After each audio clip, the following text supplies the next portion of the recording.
in the grassroots will shape an impactful narrative to the fight against TB in the state. Our female chairmen and wives of chairmen bring unique perspectives and strengths to the table, and we look forward to their impactful contributions. The TB Steering Committee and Stop TB Partnership will play a vital role in shaping our strategic response to TB. Our expertise and passion will be crucial in driving innovation, advocacy, and community engagement.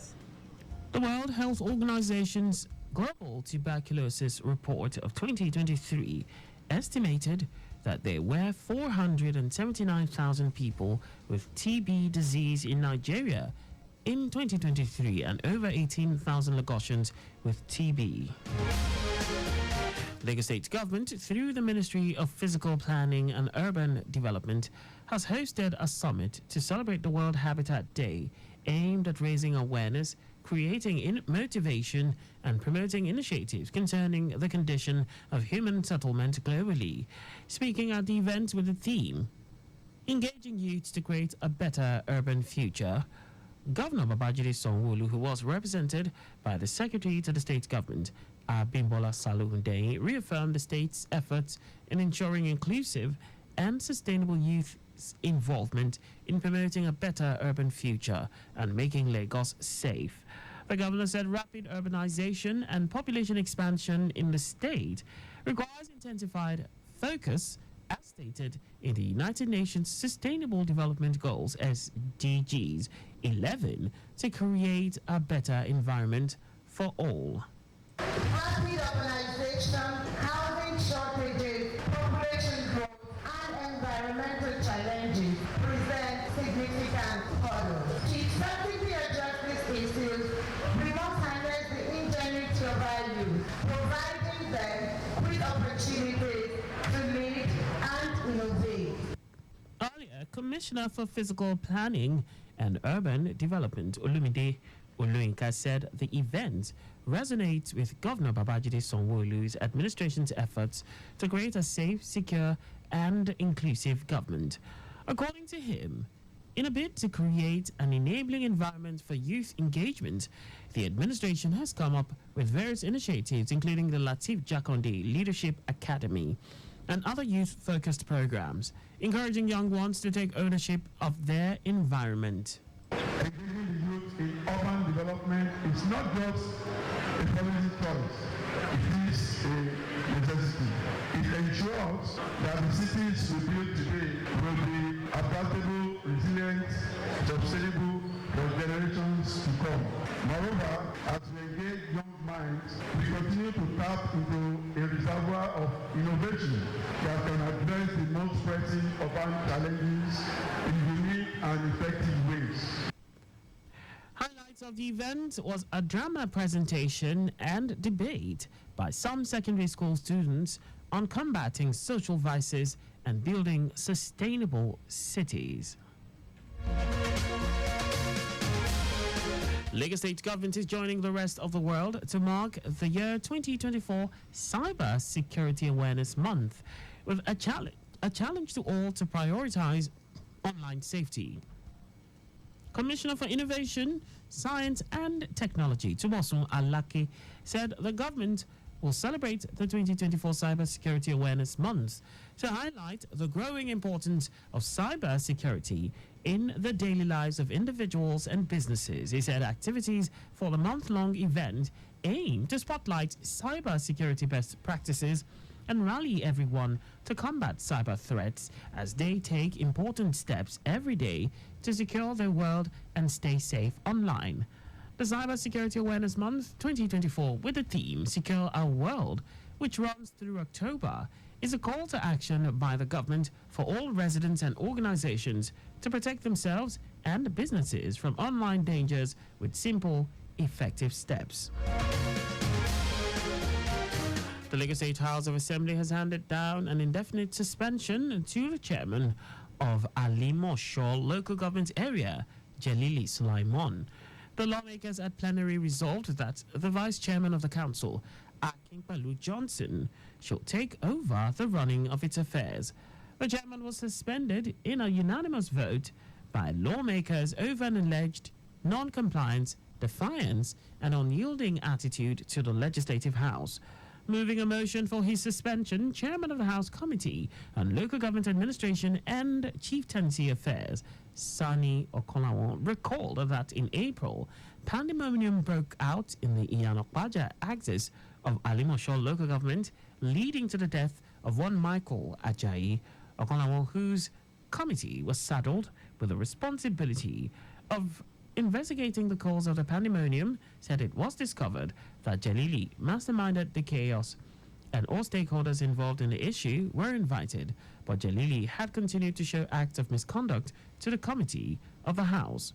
He highlighted the council chairman's failure to adhere to the Assembly's directives and its mismanagement of public funds, calling for his immediate suspension in line with relevant sections of the 1999 Constitution as amended. Speaker Mudashiru Obasa, who presided over the seating, directed the clerk of the House, Olalikon Onofeko, to communicate the Assembly's resolution to all relevant authorities. And now to the rest of the stories.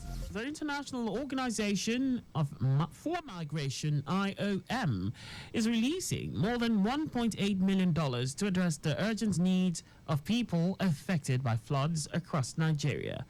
IOM Nigeria Chief of Mission Paola Pace said the funding will enable local and international non-governmental organizations to provide emergency humanitarian assistance to more than 180,000 people affected in Borno, Benue, Adamawa, and Yobe states. Pace also said the response channeled through the Rapid Response Fund will include shelter, non-food items, multi-purpose cash assistance, protection and water, sanitation and hygiene services to alleviate the immediate suffering and facilitate their timely recovery. In the same vein, the Borno State Police Command has conducted a medical outreach at Mashimami Barracks, Maiduguri, as part of efforts to promote health and ensure the well-being of both police personnel and community members affected by the recent floods in the state. The State Police Public Relations Officer Nahum Daso, in a statement, said the outreach, which is part of police community engagement, is estimated to support over 500 residents, including vulnerable community members. Daso said beneficiaries will be offered free medical consultations, blood pressure, blood glucose, malaria screening, distribution of medical supplies and relief materials, enlightenment on disaster risk reduction, prevention and response, hygiene, and sanitation education. Experts have petitioned the Nasarawa State House of Assembly over mining pollution in Awe and Karu local government areas, describing it as a ticking time bomb and an avenue for the exploitation of young girls by licensed and illegal miners. The experts in the petition asked the Assembly to compel the mining company to take full responsibility for the cleanup and other remediation efforts on the environment in Uke District and Abuni community. They said the situation will give rise to environmental pollution and insecurity occasioned by the influx of foreigners in the communities, urging Nasarawa State government to investigate and take urgent action. And now to foreign news. Ethiopia's parliament has approved the appointment of a new president to replace the country's first female head of state, Sahle-Work Zewde. Foreign Minister Taye Selassie, since February, has taken up the largely ceremonial role. In Ethiopia, political power lies with the Prime Minister, currently Abiy Ahmed. Sahle-Work had reportedly fallen out with Abiy in recent years, and on Saturday, she posted a brief and somewhat cryptic message on X, implying she was unhappy as a result of staying silent for the past year. The replacement of Sahle-Work means that Tanzania's President Samia Hassan is currently Africa's only female head of state. In our sports, President of the Niger Football Federation NFF, Ibrahim Kusso, has expressed confidence that the Super Eagles will still qualify for the 2026 FIFA World Cup despite a poor start. The Eagles have only recorded 3 points from 4 games, drawing 3 and losing 1. After 4 games in the qualifiers, the team is in 5th position.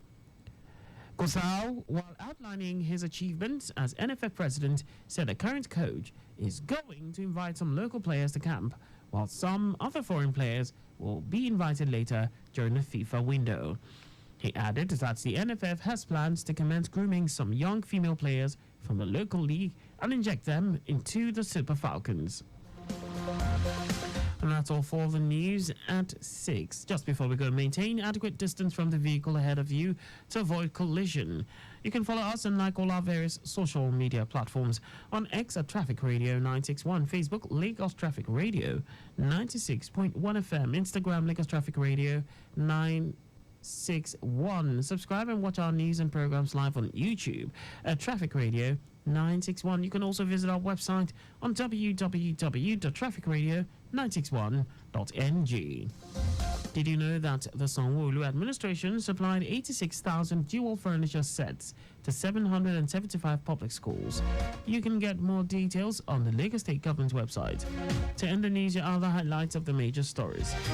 To further strengthen the fight against tuberculosis, wife of the Lagos State Governor, Ibijoke Sanwo-Olu, is set to inaugurate TB champions/ambassadors in the 57 local government and local council development areas of the state.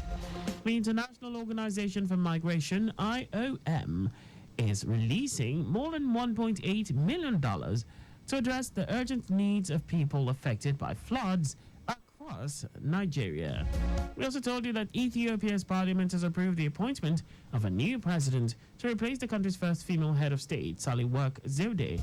And in sports, president of the Nigeria Football Federation, NFF, Ibrahim Kosso, has expressed confidence that the Super Eagles will still qualify for the 2026 FIFA World Cup despite a poor start. For contact with the newsroom, then send a message to info@trafficradio961.ng. And that ends the news broadcast compiled by Adewale Oluwaboroku. I am Akan Usen. Thanks for listening and please stay safe. Good evening.